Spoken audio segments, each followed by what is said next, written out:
Yeah, this endless aisle and the mixed cart, the mixed cart has proven, there's been a number of studies proven that when a customer is allowed to buy more things in one spot as opposed to bouncing around, they actually end up buying more as opposed to just walking away and going someplace else where they can get it all. And so I'm just curious about the processes they put in place, the structures to make sure that it's seamless. Growing a business requires a holistic approach that extends beyond sales and marketing. This approach needs alignment among people, processes, and technologies.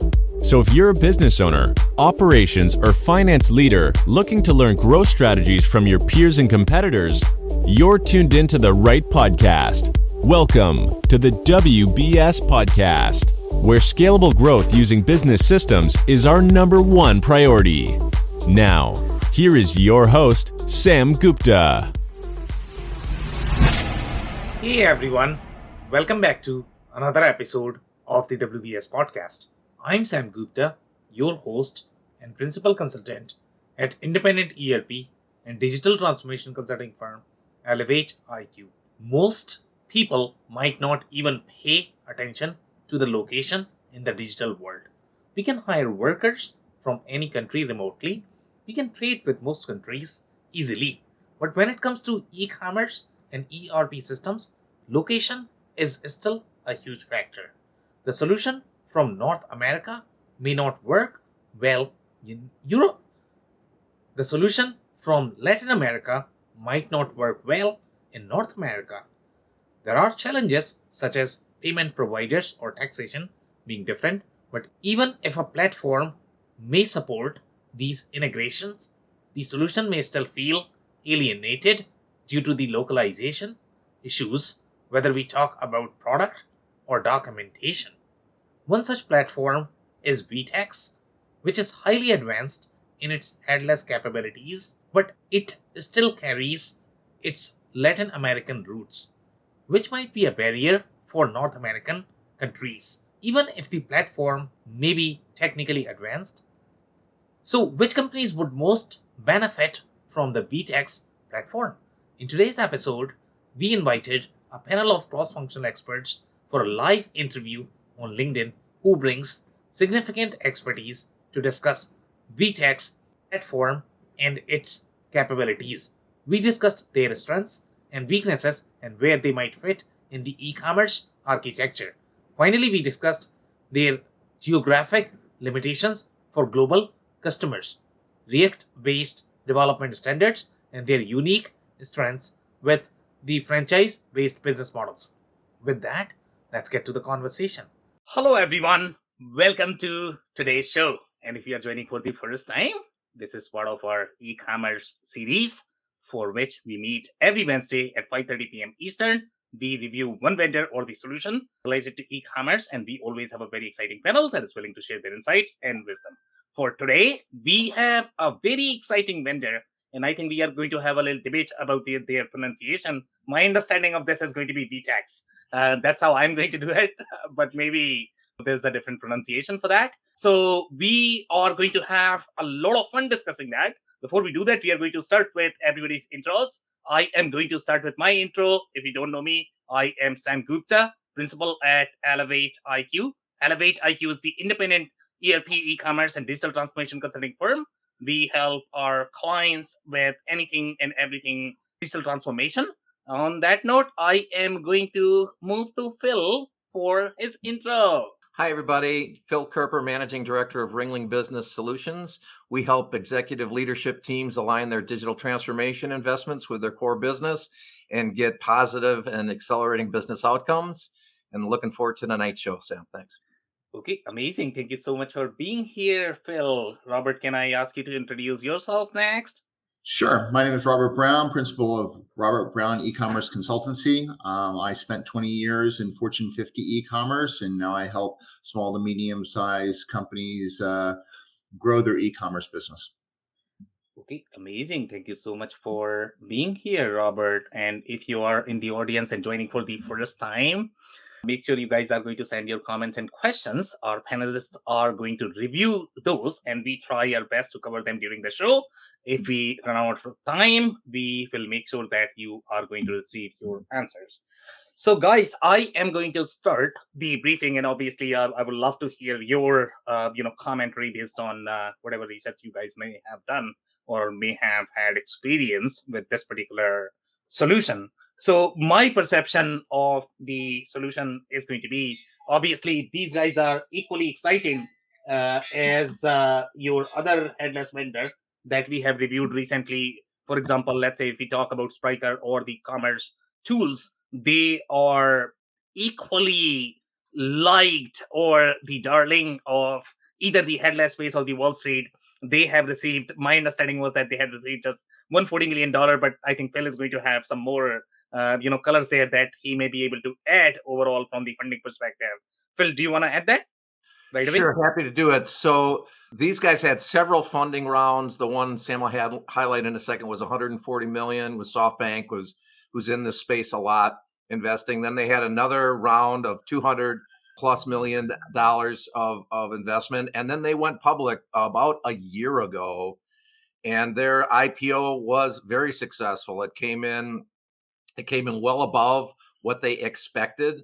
They priced it at $19, and they were run at $30 relatively quick. That valued them as a market cap of almost $5 billion.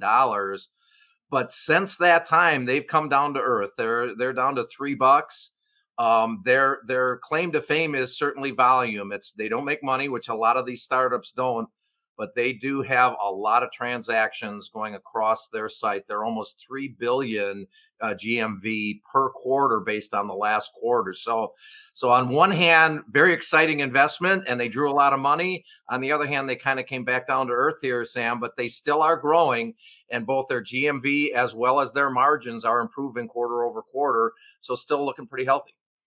Okay, amazing commentary there. And Phil, I am not too sure if the dollar amount that you are mentioning about coming them to Earth, right? I don't know if that is part of the tax sell-off that we are experiencing recently. I don't know when they came down in terms of value, but most of these startups are coming down right now. I mean, Facebook is down what 70%. So so I don't know if it correlates with that. Robert, do you have anything to add there? Yeah, so if you take a look at a bunch of the other tech darlings, they all follow the same kind of curve. So if you take a look at, say, HubSpot, Yeah. HubSpot was up at like 650 and now down at like 330. So it's been hit pretty hard. So I think that's just the entire market. Yeah, the only people that matters to are the people who paid the $25. Yeah. I'm not saying it's poorly valued, and I think it's a heck of a good looking product, and still a good looking stock, especially at $3. It's probably a really good looking stock. Not that that's advice. I never give advice. Yeah, and when companies like Shopify is going to be down, then I am always going to have a doubt that okay, this is the problem with the investors, not with really the tools and the platforms. We'll come back, guys. I mean, these are the cycles of the market that we all experience. Okay, so let's focus on the value of obviously headless. So headless is no doubt hot.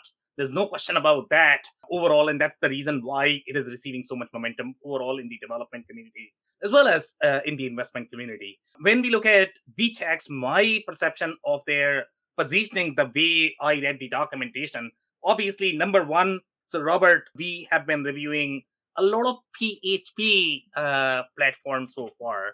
And this is probably going to be the first one, which is pure React. Okay. So this is going to be a huge win for the React community or the JavaScript community because really it is designed from ground up on React. You don't really have as much PHP, and which is probably going to be a direction for a lot of different headless platforms. We already know that companies like Salesforce, they are investing a lot in the React ecosystem. You talk about Shopify. Most of the companies that we have, especially the bigger players, they are all investing in React a lot. So that is a big win overall for the ecosystem. Now, from the architecture and capabilities perspective, guys, so I was doing a lot of research about them in terms of how they are going to be different, let's say, from commerce tools or Spriker in terms of the market positioning. And one of the things that I was looking at when I look at Spriker was very deep into the marketplace business model, B2B business model. These guys have the marketplace component as well. Obviously, they claim that they have B2C, B2B. The marketplace component is not going to be as heavy overall, at least in my mind, from the B2B perspective. I did not notice as deep B2B functionality as part of their platform, even though they are trying to claim that they can do both B2C, B2B, but the functionality is not really as rich. The overall marketplace model that they have, it seems that it is really designed from those franchise business model perspective, and that is probably the reason why they have very B2C centric logos. For example, Walmart, and again, I want to be extremely clear here. My understanding of their market penetration is going to be they probably have Walmart Latin America. I don't think they have Walmart North America. And the other logos as well, they are primarily captured in the Latin American market because it started, and my understanding of their origin is going to be that they started in Brazil, and that's why they have a lot of Portuguese references in their documentation. And that matters a lot, honestly speaking, based on my experience. When you look at e-commerce products, ERP products, a lot of people might think that, you know what, it doesn't matter where the product is really built from. But when you look at the payment providers, the way your payment is being going to be processed, the kind of integrations and the ecosystem you are going to have as part of the product, okay, it matters a lot in case of your ERP, and it matters a lot in the case of your e-commerce as well. So geography is a big deal, even though it is going to be a technical product.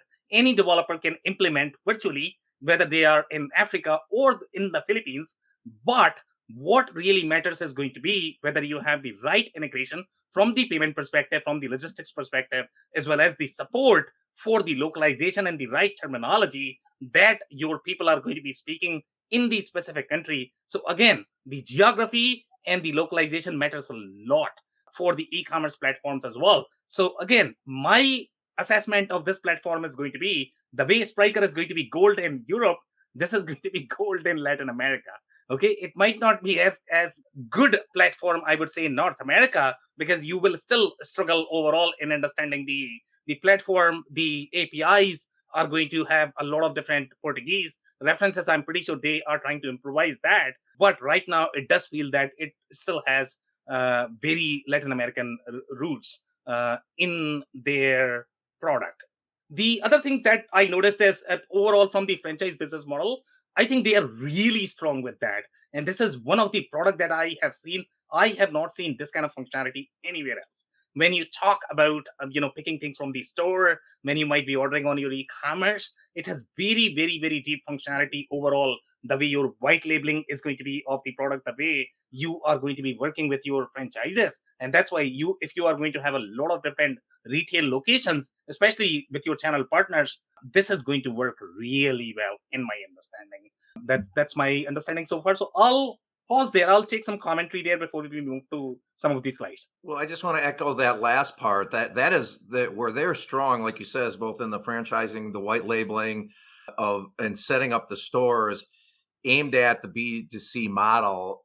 You just don't find a lot of B2B when you read about them. They say it, but you don't see it. When you really look at their case studies, who they are, who their customers are, even the way they're talked about in valuation articles and things like that, it's their focus is the B2C space and storefronts and omni-channel type delivery system. Robert? Yeah, I like their, the concept of franchise modeling, the white label modeling.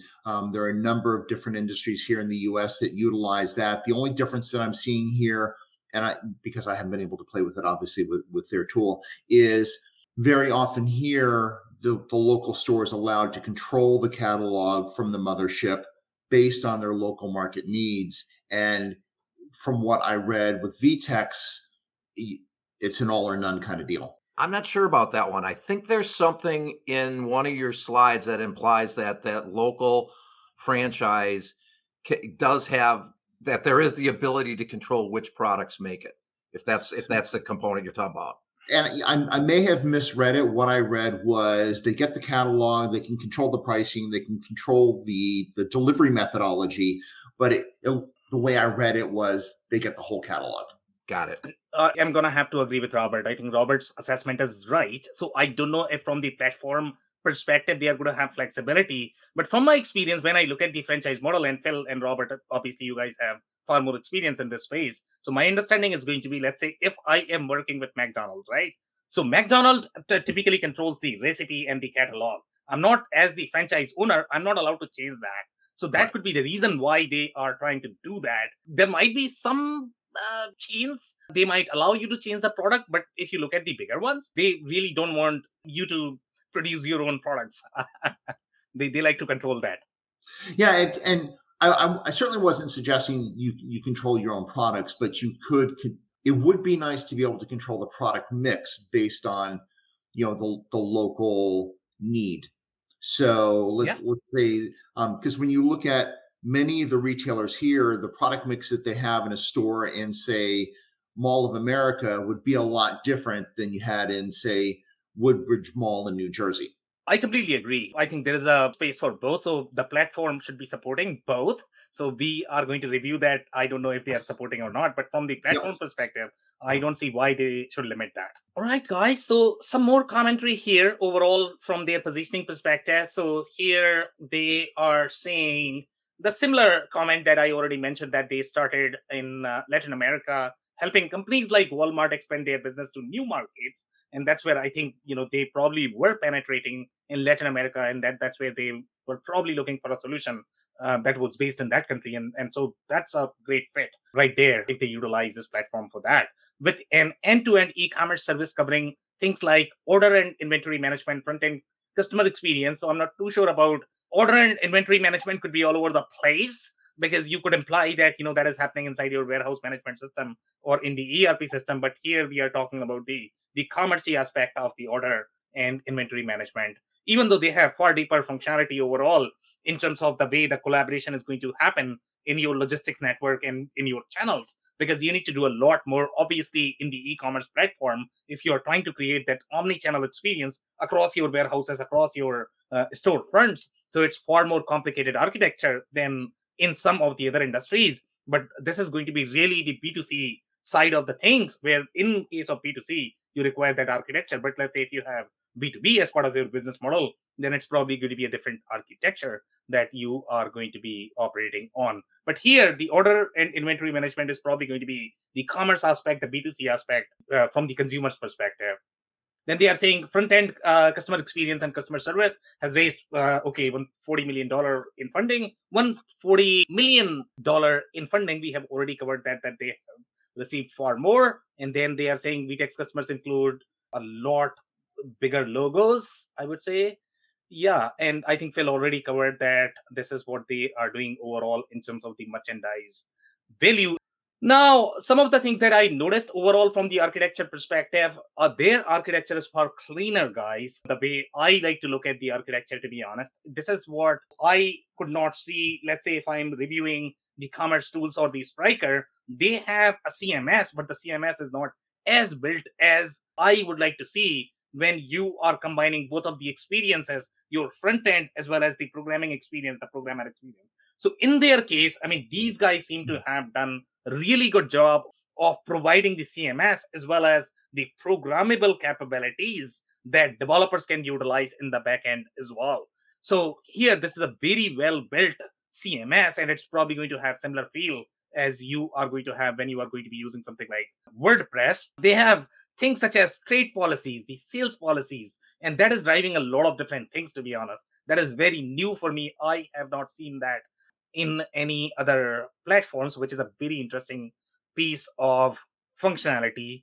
They have a lot of different integrations. Their integrations are really humongous overall from the ecosystem perspective, the way you would probably find in the case of Shopify. But my understanding is going to be you might run into challenges if you are trying to implement this in other countries. Obviously, Latin America, you are going to find a lot of options, but I am not too sure about the other geographies. So do your research in terms of what integration support they have from the payment perspective, also from the 3PL perspective. So this is how their apps are, and this is a very similar experience that you are going to get. Let's say in the case of Shopify, you can install more apps, and the apps are going to be very React embeddable components that you can easily install. So it's not going to be, in my mind, I like this architecture, to be honest. I mean, you are probably not going to get as much conflict. I don't know, Robert, if you have any sort of comment there. I'd love to take some comments. But in my mind, when I look at the React architecture, it's slightly cleaner overall. And maybe the reason for that is because the React community has seen the architecture in the other communities, and they probably have improvised how the composable community should be operating. And probably that's the reason why this architecture might be cleaner. Maybe you have some commentary there. No, it's. I think what they did is they thought about it ahead of time. Okay. You have a lot of SaaS that bolt stuff on based on current clientele. And when you have a really solid product manager who thinks about the product roadmap and what they're trying to achieve, they make sure that they continually work towards that vanishing point as opposed to taking left turns at Albuquerque. And I think that's what they've achieved here. They realized, what I've noticed from Latin America is they're very visually oriented. Yeah. And they have delivered that in spades. And I think they also realize that they have to have usability, and they continue to build off of that. Okay, amazing insights there. I'll also add to that, they've got 1,700 employees. They've got a really robust investment in R&D. Yep. And if you look at their team, they've got executives on development. They got executives in engineering positions. A lot of these up and coming. This is an established company. A lot of these up and coming platforms, they don't have that breadth of talent to deliver on this, even if they want to. Completely agree, guys. So, guys, overall, from the CMS perspective, the way their CMS is architected, you have far more layers here in terms of what you might be able to do on the CMS front. And those layers are extremely meaningful when you are dealing with a very complex data model or the transactions in a lot of different business models. So here, obviously, this is going to be applicable in the case of your B2C, but even the B2C architecture is very complex when you look at all of those transactions, when you go from B2B to B2C, and then, working with these franchises, then you are going to have white label versus non-white label. So those interrelationships of the data points, it gets very, very, very complex. And that's where you need that layer in your data model to be able to support all of those business models. So this is where I guess, their CMS is very deep. That's what I could feel in terms of their depth of functionality that they are able to provide on CMS, and they are not completely throwing the ball to your backend developers that they are going to be doing the complex stuff. I'll give you a pretty screen, and that's it. You can create a couple of pages, and after that, everything else is going to be taken care by developers. In this particular case, it's going to have both experience in balance. So this is the view of their, and again, the way the components are structured on the screens and the controls that you have on the right side. It's very, very friendly overall. In my mind, if I look at this is very similar to how Figma works, and any designer can actually use Figma. And Phil, if you are not familiar with Figma, this is going to be a UX tool where you can literally draw anything that you like, and then that can spread the React code. So that's very powerful for the designers who don't have as much development experience. So they are actually trying to provide the similar experience.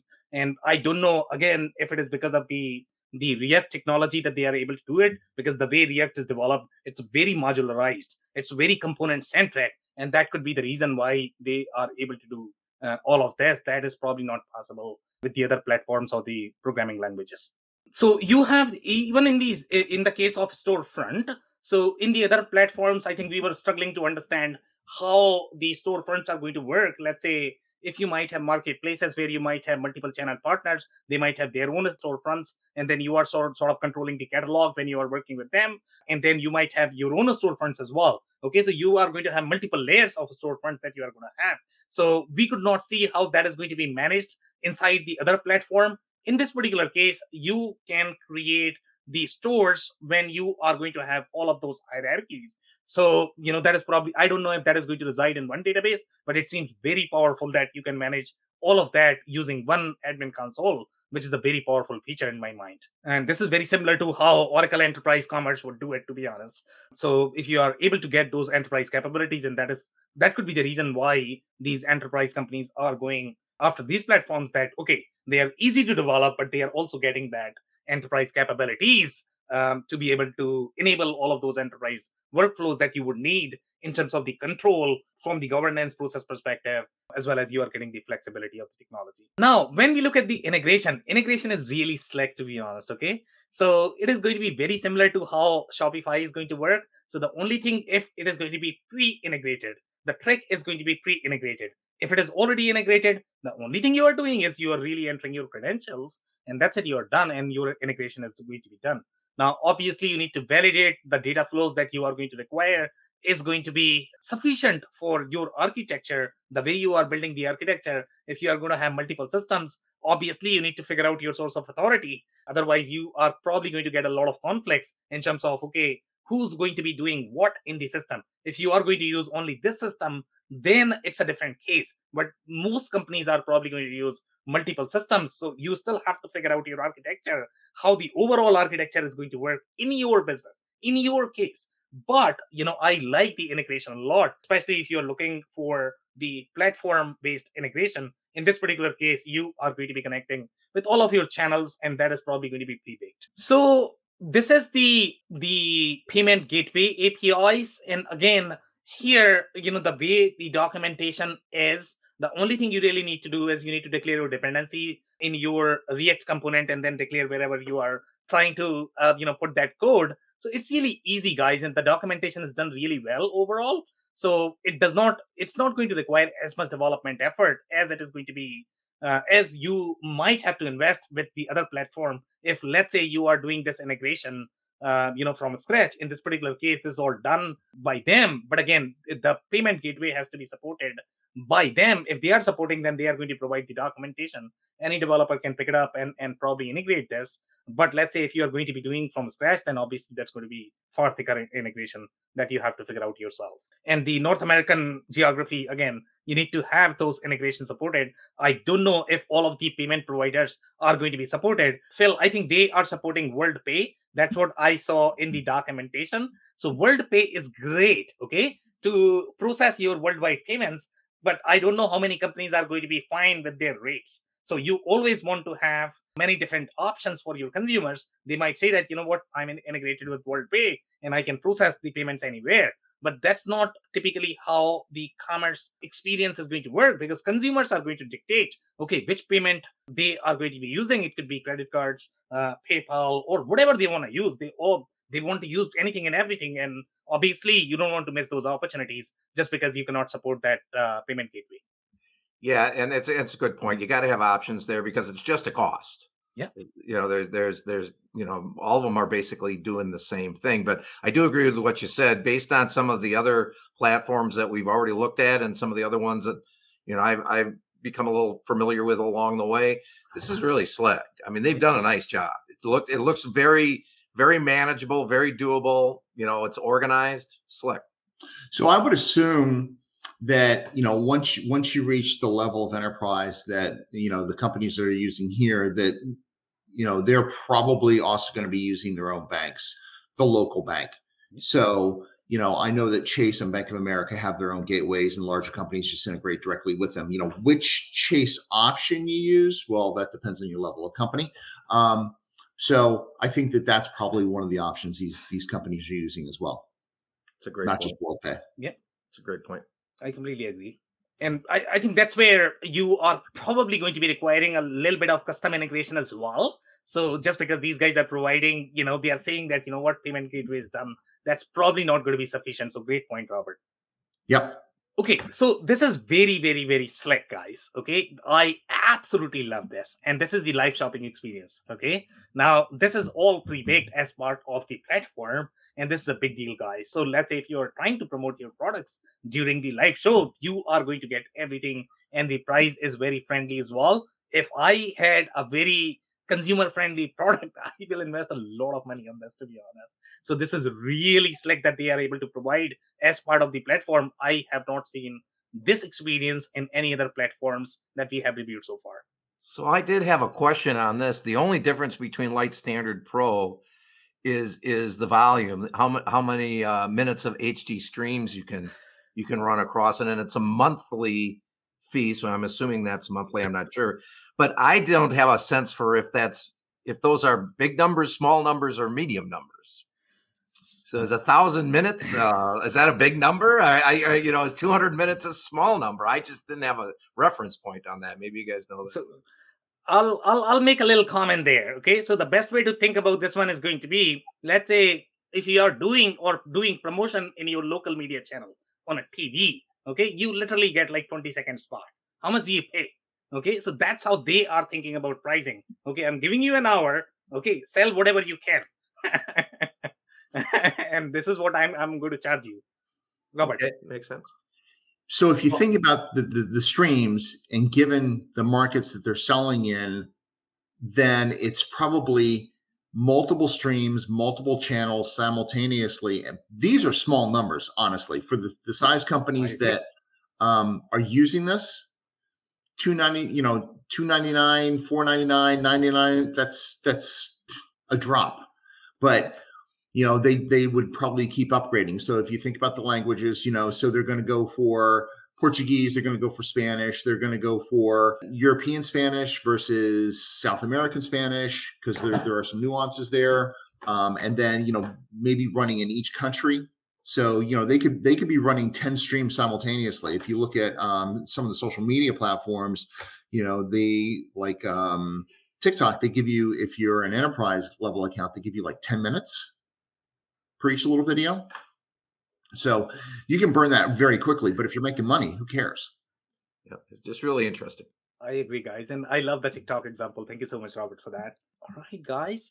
So now this is where things get really tricky. So far, whatever we have reviewed looks really good. Okay.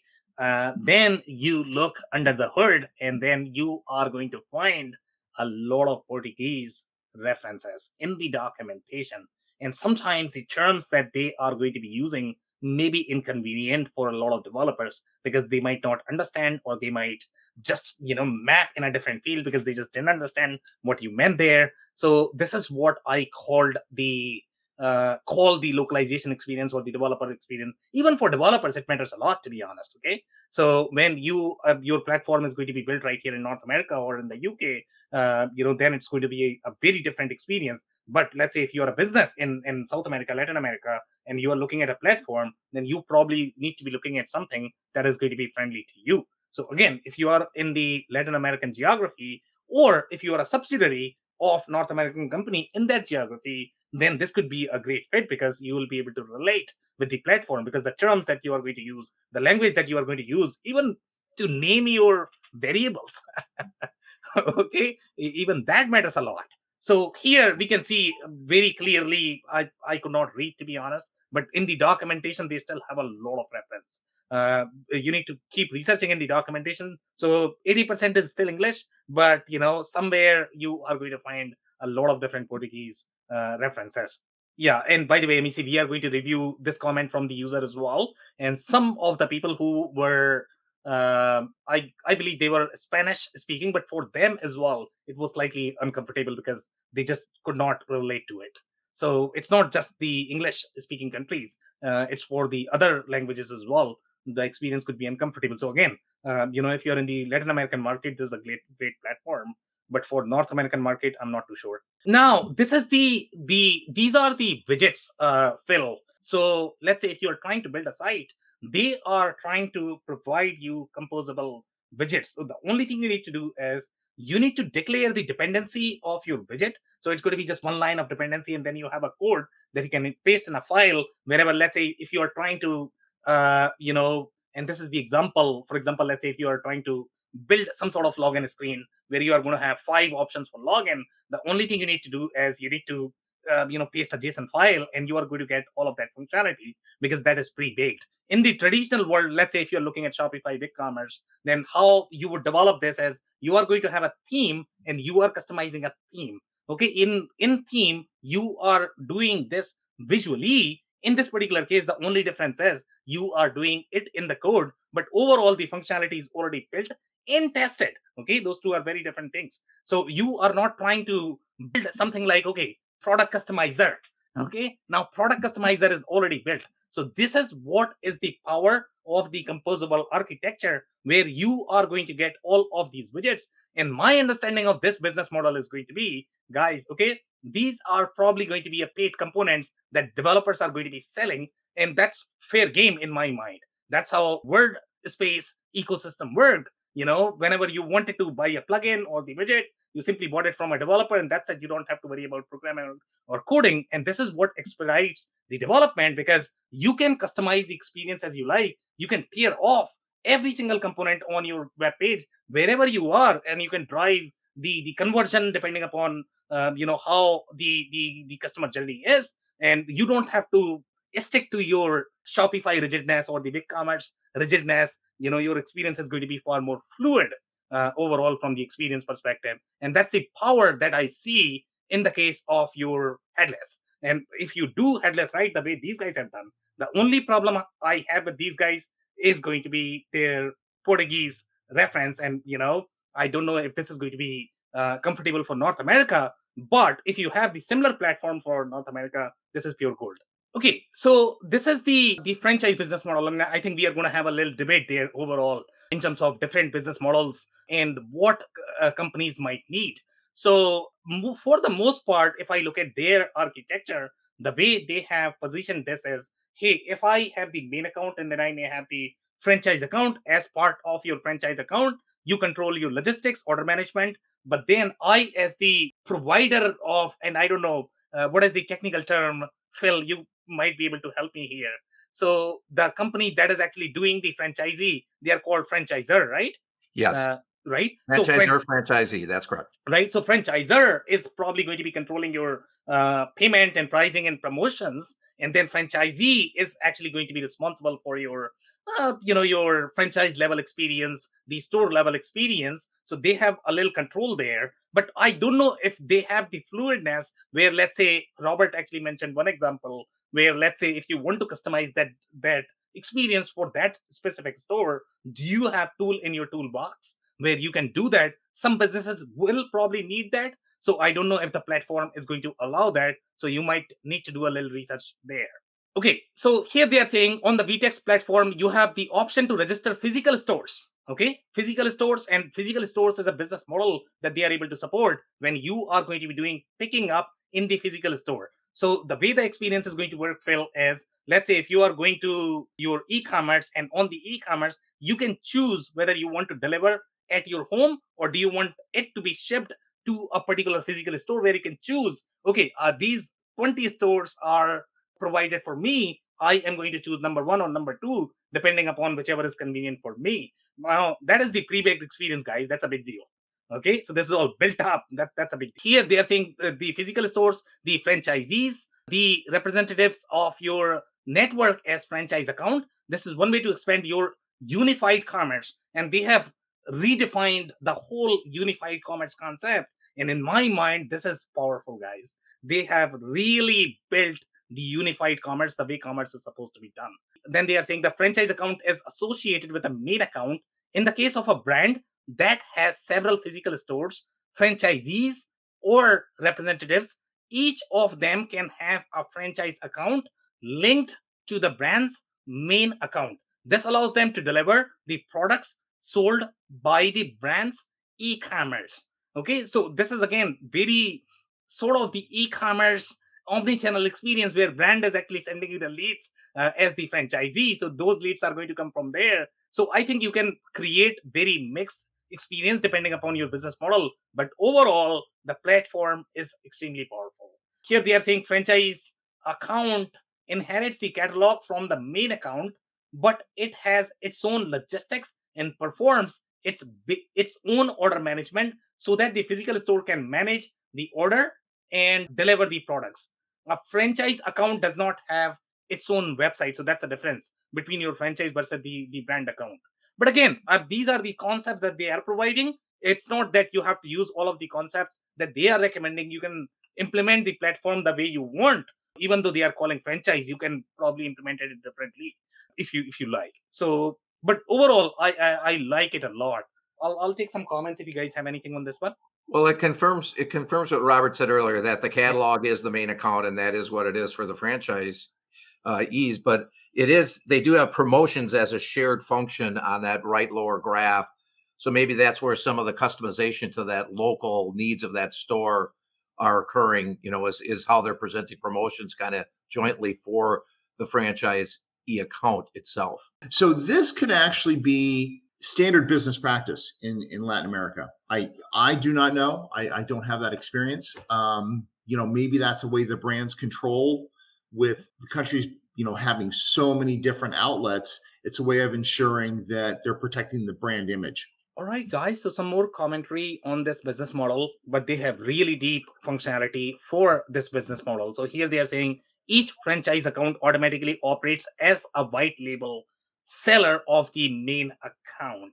So they have a little bit of overlap there, how the white label seller is going to work versus a franchise. So again, they have very, very, very deep functionality there. So they are saying this means that when the consumer adds a product to the cart and simulates the shopping cost in the account store, the system automatically selects the white label seller that has that product in store and displays the delivery methods of the seller that offers the best conditions.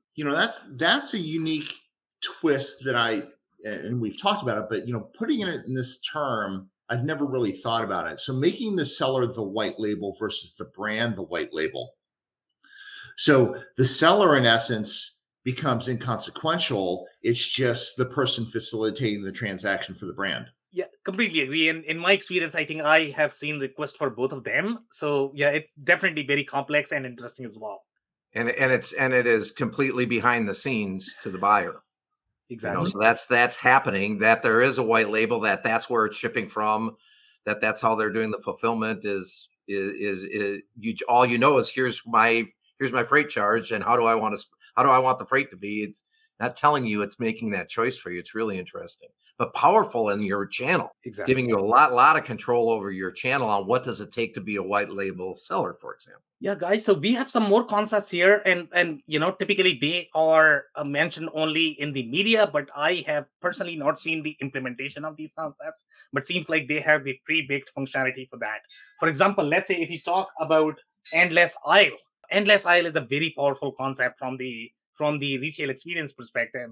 So they probably have the functionality for that. They are saying consumer buys in a channel, a physical store, for example, and receives from the stock of another store or the main distribution center. Now, guys, if you want to implement that, then obviously you have to keep a lot of your warehouse functionality inside your e-commerce. So this is where we are going to get into religious debates of, okay, who X what? But again, if your consumer experience is actually driving these processes, then e-commerce wins this battle. So, so Phil, we have had a lot of interesting arguments, who does what. But again, if you are implementing all of these things, e-commerce is becoming really complex. And this is where my fear is that a lot of functionality that traditionally resided, let's say, inside ERP, I think it's going to move to e-commerce. You're exactly right. I mean, the CMS capability is amazing. They're managing a lot of transactional and business more than it was. It's the ERP guys better pick up their game. Seriously. Yeah, this endless aisle and the mixed cart, the mixed cart has proven, there's been a number of studies proven that when a customer is allowed to buy more things in one spot as opposed to bouncing around, they actually end up buying more as opposed to just walking away and going someplace else where they can get it all. And so I'm just curious about the processes they put in place, the structures to make sure that it's seamless. It's not going to be fun, guys. I mean, implementing inventory is never easy. Okay, so yes, it looks great on paper, and obviously your inventory is not going to be controlled only by the e-commerce platform. So obviously I would like to look at the implementation in terms of how they are doing. But the way I am sensing this is, at least your B2C channels are probably going to be controlling their inventory inside the e-commerce platform. For B2B, you are probably still going to go to your ERP, which is probably the right thing to do. But again, as the experience is going to change and as these business models evolve, again, a lot of this functionality is probably going to reside inside e-commerce. Well, and there's nothing here that says the pick ticket doesn't go right to the floor, right? I mean, they got everything. They got it's priced. They know where it's going. It's paid for. A lot of the things that you would put an ERP in front of your in front of your wave onto your warehouse to ship is already taken care of. Yeah, and if you have the third party who are fulfilling your orders, then it's a different case. But even if you are, let's say, you have your inventory positioned as part of your e-commerce platform that does not stop you in fulfilling inside your ERP, you can technically implement that in my mind. Okay. But again, that synchronization is always difficult. It's not as easy as when you are going to have the inventory at two places. Okay. Then you have to do some sort of synchronization. And that is very rarely real time. Even if you are going to be implementing that real time, it's extremely hard to pull it off. So here they are saying physical stores as pickup points. So a pickup point is a physical location where customers can pick up their orders instead of having them delivered to their homes. If you can implement this, this is the pure gold, guys.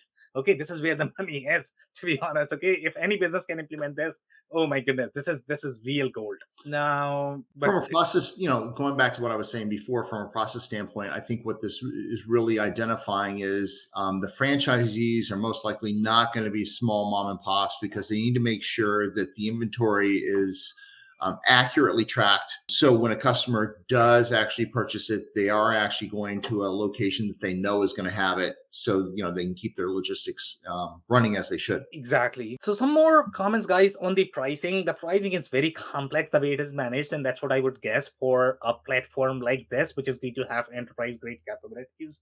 I really like the way the view of the pricing is. But again, we are going to get into the debate of, okay, who controls pricing, e-commerce or ERP? Again, when we look at B2C versus B2B divide, my assumption is going to be B2C experience is probably going to reside inside e-commerce. That's why they are controlling all of this here. But I don't know how you are going to be syncing the pricing. Again, that syncing is very difficult in general if you are trying to do this from ERP and trying to manage inside e-commerce. Okay, these are their APIs. Very comprehensive, very detailed. I absolutely love it. Okay, so this is really done from very headless mindset that their APIs are really robust overall in terms of what you might be able to do. It's not an afterthought that you are going to notice. Let's say if you look at some of the ERP systems, oh my goodness, their APIs are just horrible to use because they seem like as if you are literally exposing your legacy program, over your APIs. Here, it's very structured the way it is done. So I definitely like it, and this is where I found out that they have far deeper capability in terms of the way their catalog is done, the way their marketplace is done. So their data model is extremely rich in supporting these business models. And that's why they have these enterprise capabilities. Now, here is the fun part. Okay. So we are going to review some of the comments from users. And so far, our assumption is going to be, oh my goodness, you are probably blown away overall from the platform perspective. And your hope is going to be that, okay, if Walmart is implementing e-commerce, maybe VTEX is going to be the right fit. But here's the trick with e-commerce platforms. Okay. It's always going to be the transactions that is going to be a differentiating factor, whether a platform is going to work or not. When you get the 6,000 simultaneous connections, okay, that's how the e-commerce platforms differentiate. That's where you are going to find real challenges. And I think Robert is going to have probably a lot of comments there. But in this particular case, the platform is not scalable enough. We have seen commentary from users that after 6,000 simultaneous connections, the platform struggles. But in the case of, let's say, Striker, now Striker was like, okay, give me billions of transactions. I'll be able to handle it, right? So that's the differentiation. Even though you don't have as much functionality overall from the feature set perspective, from the performance perspective, it's awesome. But this platform, even though they have the enterprise grade features from the functional perspective, technically, I don't think they are going to scale. At least that's how users are perceiving. So here I have the commentary. And by the way, this is in 2021. So this is a very recent comment. Most of the official documentation and forms are in Portuguese, and that's what we experience as well, because most of the users are from that region, making specific problems a hassle of translating. Then I have one comment from 2018. Our e-commerce platform was hosted on Oracle Cloud Commerce. So they are on Oracle Cloud. They are not on the other e-commerce platform. Would crash at 6,000 simultaneous users. Okay, which is a very low number for an enterprise in my mind. If you are looking at pure B2C, it's not going to work. And yeah, that's really surprising that Oracle Cloud Commerce would crash at 6,000 concurrent users, because you take each user and you think about the number of threads that each transaction they're doing is creating. That's going to be, a lot of communication back and forth, but standard. And it should have, if it was cloud, it should have been, auto adjusting. And For them not to have that even 4 years ago, that's just unacceptable. Yeah, so I think people underestimate how much effort you need to put in, even in case of cloud, to define your architecture. It's not that, okay, I deploy some random code and that's going to scale, indefinitely. That's not how cloud works. Nope. Uh, the only difference between cloud and on-prem is you can rent as opposed to owning. Okay, so you still have to manage your resources in the world of cloud. You still have to do the same programming heavy lift that you used to do in the traditional on-prem. It's just that you don't have to worry about VM licensing, the whole IT processes. You can easily rent, okay, I'm looking for this block. Okay, let me put it this one and see how this works. Well, you can also localize when you're in cloud as opposed to Exactly. physical architecture. It's a lot easier. So, Yeah. you can increase your response time. Yep. Phil, any comment there? Good on that one. No? Okay. So here they are saying this is in 2019, and they are saying in some cases the platform and its servers can become slow with load times. Now, overall, I have seen a lot of comments in their reviews which suggest that it's not going to be as enterprisey as your Spriker. A Spriker, you are like, okay, I'm blown away based on the amount of workload that this platform can handle. That's how most users were saying, when you look at the transactional depth, when you look at the number of transactions that it was handling. So that is the enterprise grade platform. This one is great. It seems like it's doing better than your Oracle Commerce. But we do have some commentary where things are going to be becoming slow. I don't know if this is really their configuration or they have a real challenge in scaling at the enterprise workload. Yeah, with this one in particular, I'd like to break that one down more, because when you have a business user saying becomes slow with load times, you really have to understand, where is that delay coming from? Is that delay coming from the business user's back end? Is it coming from the consumer's front end? Is it coming from the telecommunications port, say their phone? So from the cell tower to the phone, where is the slowdown? And so when you're actually doing, multi-screen and multi-user testing, the best practice is you actually have users in multiple locations to actually test the response time and load times to actually see where the issues are. And so this could be anything. Yeah, but based on the users are suggesting, I would definitely recommend doing a little bit of research, or maybe doing the load testing of the software that you are trying to buy before you implement, because once you actually put it to the live test, then you will come to know, okay, whether it can handle it or not. And then I don't know what you are going to do after going through 12 months of implementation, right, Phil? Correct. And also push your sales team to get you some good references that you can talk to. Yeah. And when they drag their feet and they say they got a bunch, but they just don't quite get to it, keep harping on them. Get your references talked to. Mm-hmm. Like any of these, if there's someone similar to you, they'll tell you. You get that reference on the phone and the salesperson gets off the phone, you can have a real conversation and find out if performance is an issue or not. Yeah, and guys, I would make one more comment there. Get really, really good solution architect on your side. The reason for that is, even though these screens look pretty easy, that anybody can build these websites, but IT systems were never easy. Okay, so get a solution architect who really understand how to sort of scale the platforms and how to implement these architecture. Otherwise, it's going to be really hard. Right. IT's not ever easy because you guys are too darn smart. You keep coming up with complicated solutions to stuff, right? Isn't that the problem? We got to keep employed, man. That's the deal. And then you charge. It's a great racket, right? And then I got to, as a business owner, I got to hire you to help me. You get what you pay for. You guys are super smart. I just want to say you're very intelligent. This was a good one. Their product and their strategy to market makes sense to me. And I do think that it's a little weird that they haven't gotten farther on getting the language cleaned up. They've opened an office in Singapore. They're in London. They're all over the place. You would think they would have some of these, either capacity and performance, or language being, universal or available in the local language.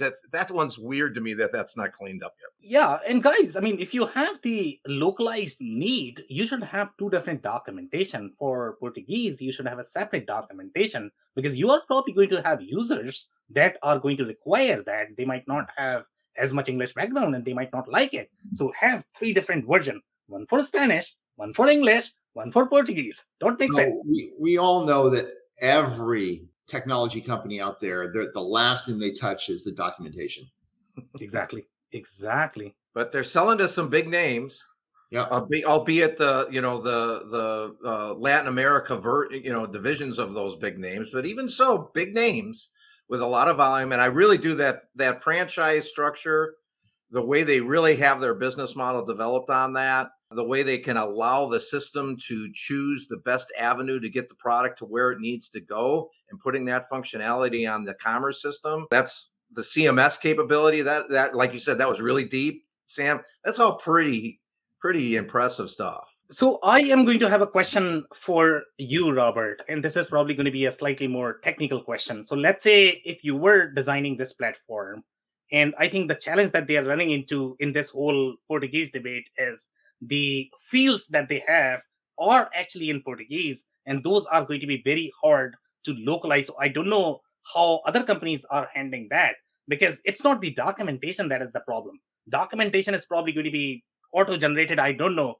Documentation you can localize easily. But okay, when you are going to have those individual field names of your database, okay, what do you choose?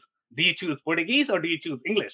If your developers are going to be from Brazil, they are probably going to be preferring Portuguese. But Yep. again, it's not going to be as comfortable for English-speaking countries. So I don't know if there are any programming languages that can localize your database fields. So I don't know how to solve that problem, to be honest. Most of the development that I've seen, even when, on a global basis, has been in English. And, because it's a universal language. If you think about pilots, they're required to speak English.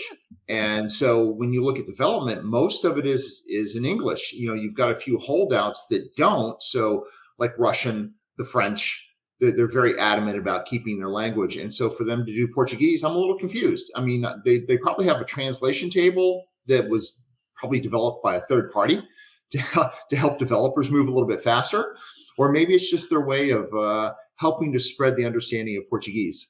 It's a beautiful language. I just have never had the opportunity to learn it or speak it. Well, and to your point too, Sam, France, for example, there's laws in France that you have to have your documentation, invoicing, packing slips, any contractual type of document has to be in French if you're going to sell into France. It's a legal standard that you have to meet. But I mean, the enterprise ERP systems have good internal language translation on the field level. So if you're standing up Oracle or SAP or something like that, probably Microsoft, I'm not positive of that. If you're standing that up in US and you also have it in, Spain or Germany or whatever, that user will turn it on and it'll be in German and the fields will be in German. The data doesn't translate, but the actual the structure of what the user's looking at translates. So there's got to be capability out there if they're doing it in ERP, right, Sam? So it's a sort of the preference, and you have to sort of pick your battle, I guess, there, right? So even if you look at SAP or Sage, sometimes you are going to have references of euro. You are not going to have references of dollars because that's their target customer base. So you have to decide, okay, which is your target customer. So here, let's say if you are developing a solution for France and you are targeting inside France, don't position it as North American solution because it's not really designed for that. So if you're designing for your North American audience, you have to have things in English and dollars that people understand. So this is where things get really tricky when you are developing a solution. You have to define your target market. You can't really have a globalized e-commerce solution or the ERP solution. It's very hard to pull that off. Yep, agreed. To your point, Phil, so absolutely France, and the province of Quebec, they also require French. Yeah. In Switzerland, because they actually speak, 4 languages. Yeah, 4. When we did an implementation in Zug and we implemented it in English because it was a global treasury unit. All right, guys. So we are close to our time. Any other short comments, guys?